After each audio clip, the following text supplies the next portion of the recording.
फरीदाबाद में डॉक्टर मुजम्मिल के 2 ठिकानों का पर्दाफाश हुआ। एक पूर्व सरपंच से किराए पर एक मकान लिया था। शाहीन के साथ आतंकी मुजम्मिल आया था। एनआईए ने खंगाला केमिकल स्टोर और जांच लगातार जारी है। दिल्ली ब्लास्ट के आतंकी मॉड्यूल की जांच लगातार एनआईए कर रही है। 2 बड़े खुलासे इसमें हुए हैं। दोनों ही खुलासे अल-फलाह यूनिवर्सिटी के गिरफ्तार सर्जन डॉक्टर मुजम्मिल शकील को लेकर है। पहला ये कि उसने हरियाणा में फरीदाबाद, फतेहपुर, तगा और धौज में ही नहीं बल्कि खौरी जमालपुर गांव में भी एक ठिकाना किराए पर ले रखा था। यहां पूर्व सरपंच जुमा का 3 बेडरूम किचन हॉल वाला मकान ये कहकर किराए पर लिया था कि कश्मीरी फलों का व्यापार करेंगे। इस मकान में मुजम्मिल कई बार डॉक्टर शाहीन सईद के साथ आया। दूसरा खुलासा अमोनियम नाइट्रेट को लेकर है। जांच में पता चला है कि आतंकी मॉड्यूल ने फतेहपुरा, तगा और धौज में विस्फोटक बनाने का सामान छिपाने से पहले इसे यूनिवर्सिटी के पास ही स्टोर करके रखा था।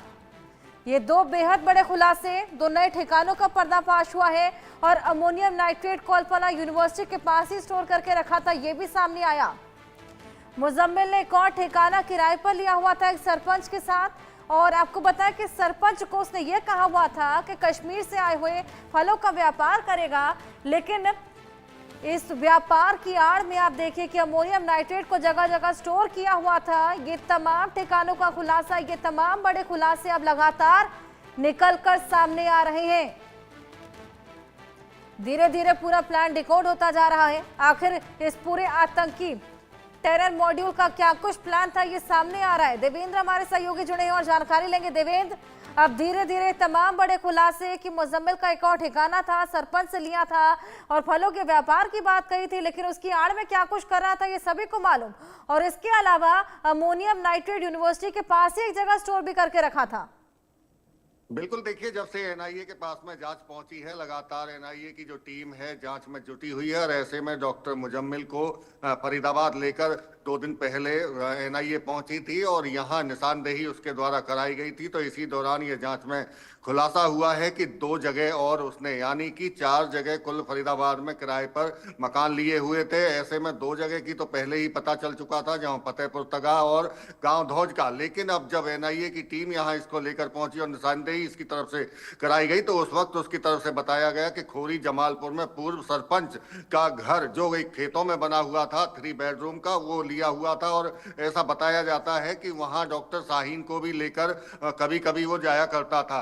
इसके साथ साथ में यूनिवर्सिटी की जो बाउंड्री है उसी के बराबर में अमोनियम नाइट्रेट जब सबसे पहले वो खरीद कर लाया था, तो यही एक किसान, बदरू नाम का किसान था, उसके मकान में या कमरे कहें उसको, तो उसमें वो रखा गया था और 12 दिन के करीब अमोनियम नाइट्रेट जो 50 कट्टों में भरकर रखा गया था वो वहां रखा रहा। लेकिन बदरू ने उससे एक बार कहा भी था कि पहले इसको यहां से हटा लीजिए क्योंकि यहां से चोरी हो सकता है, कोई रहता नहीं है। उसके बाद में डॉक्टर मुजम्मिल ने मौलवी मोहम्मद इश्तियाक के साथ मिलकर, मोहम्मद इश्तियाक का जो फतेहपुर तगा में एक मकान है वहां उस अमोनियम नाइट्रेट को शिफ्ट कराया गया था। तो कह सकते हैं कि ये 2 चीजें जो सामने निकल कर आई हैं, एक तो 4 मकान किराए पर लेना डॉक्टर मुजम्मिल के द्वारा और वहां शाहीन को ले जाना, इसके साथ साथ में जो अमोनियम नाइट्रेट विस्फोटक पदार्थ जो टोटल 2900 किलो के करीब है वो फरीदाबाद के अलग अलग जगह पर रखा गया और उसको भी पहले एक जगह से दूसरी जगह शिफ्ट करने का प्लान डॉक्टर मुजम्मिल की तरफ से था और वहां से भी अब उसे आगे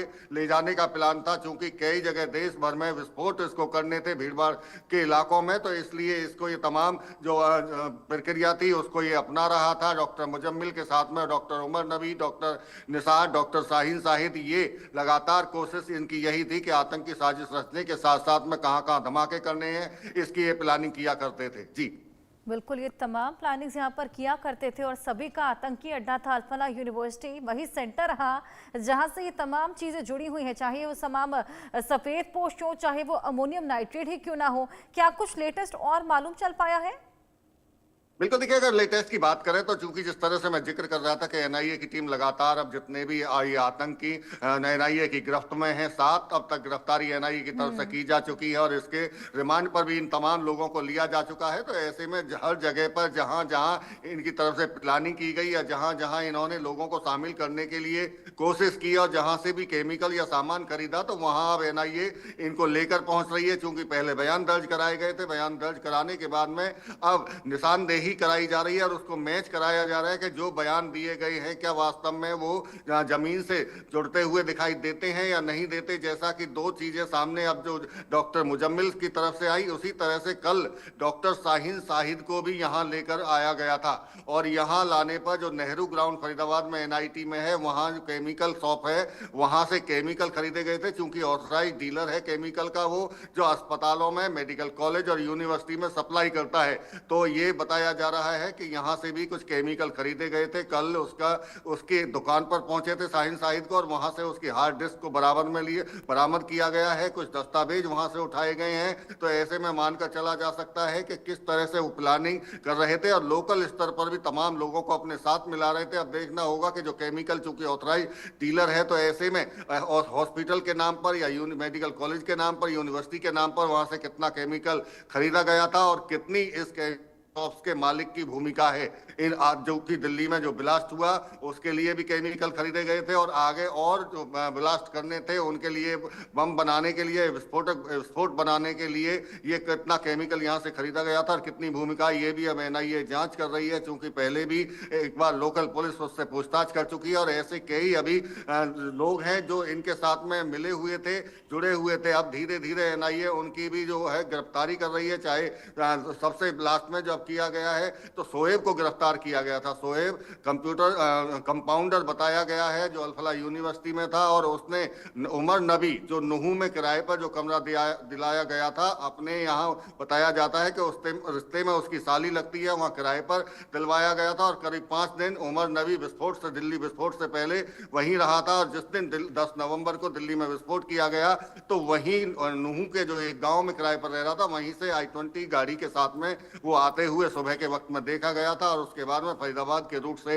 वो दिल्ली में एंट्री करते हुए देखा गया था। तो अभी कई नाम ऐसे हैं जो सामने आने वाले हैं। चूंकि धीरे धीरे एक दूसरे के साथ में बिठाकर पूछताछ की जा रही है, अलग अलग पूछताछ की जा रही है और निशानदेही उनसे कराई जा रही है। तो ये तमाम जांच की प्रक्रिया एनआईए की तरफ से अपनाई गई है और इसमें अब तेजी भी लाई गई है। चूंकि लगातार अब निशानदेही के लिए इन आतंकियों को उस जगह पर ले जाया गया है जहां इनके संबंध रहे हैं। चाहे सोना की बात करें, बताया जाता है कि सोना के खाद की दुकानों से इन्होंने अमोनियम नाइट्रेट खरीदा था।